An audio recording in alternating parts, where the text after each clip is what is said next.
Hello, Liverpool fans. Welcome to the Liverpool Report, your go-to source for the latest news, match updates, and transfer stories straight from Anfield.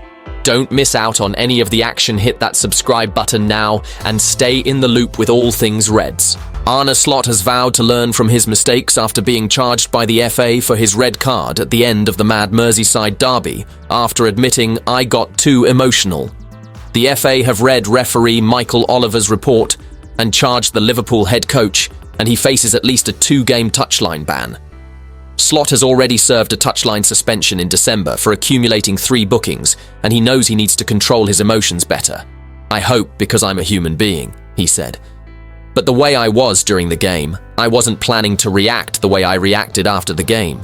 Again, the 7 or 8 minutes extra time, if you just watch them back, so many incidents happened in those 7 or 8 minutes that, yeah, I got too emotional.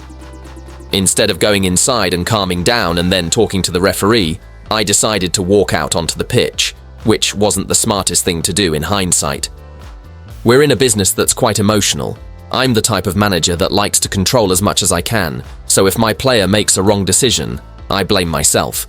But this is a part you can't influence, and then you get all emotional, like I did during the game.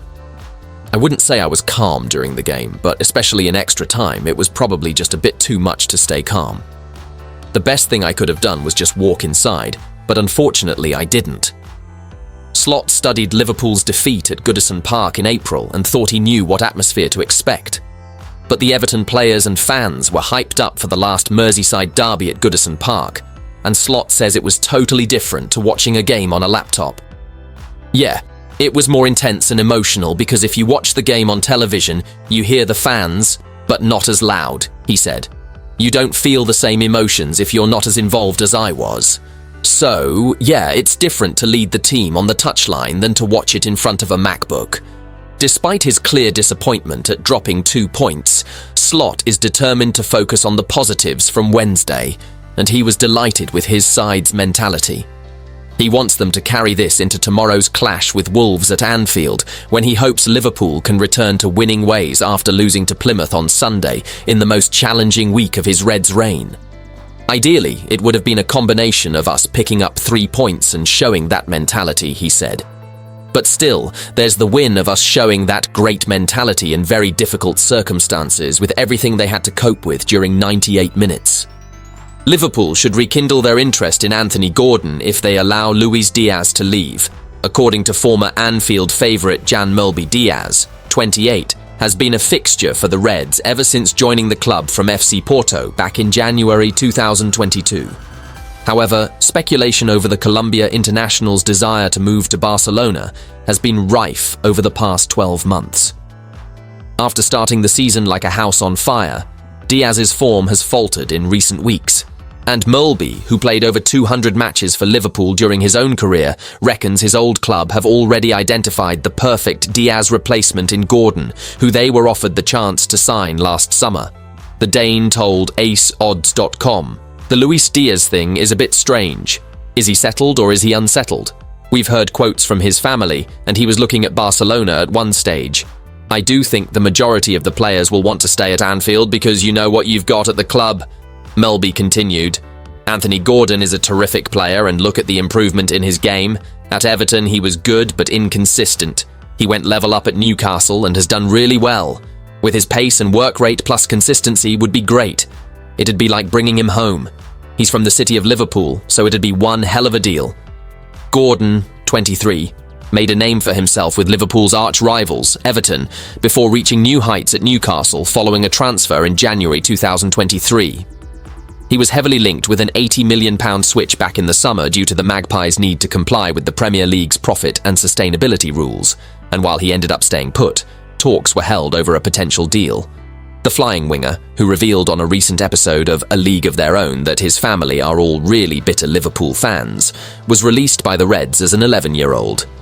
If Liverpool were to sell Diaz in the summer and resurrect their interest in the England star, then Newcastle are in a strong position after tying Gordon down to a new long-term contract back in October.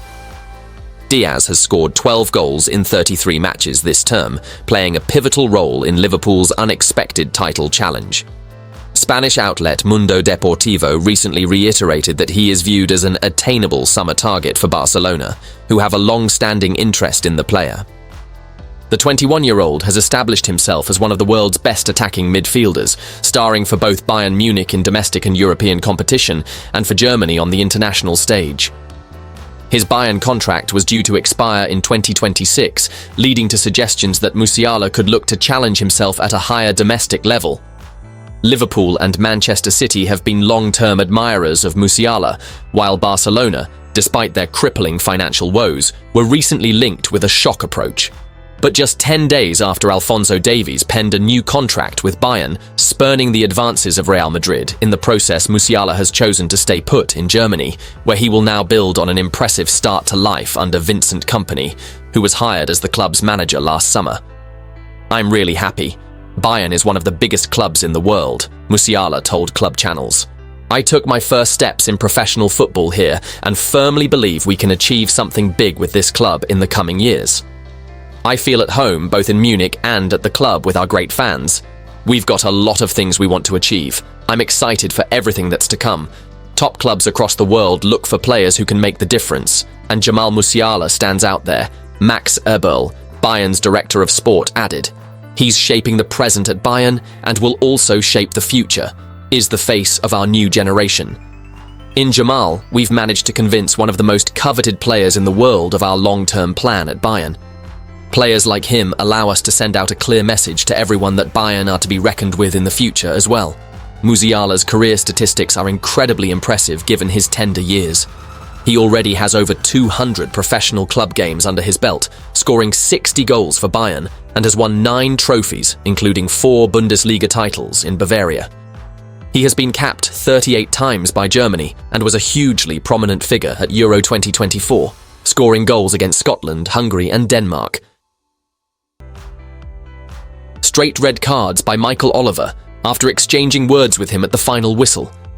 That meant Slot was unable to hold his usual post-match press conference. But ahead of Sunday's home match against Wolves, the Dutchman was finally able to speak on the incident.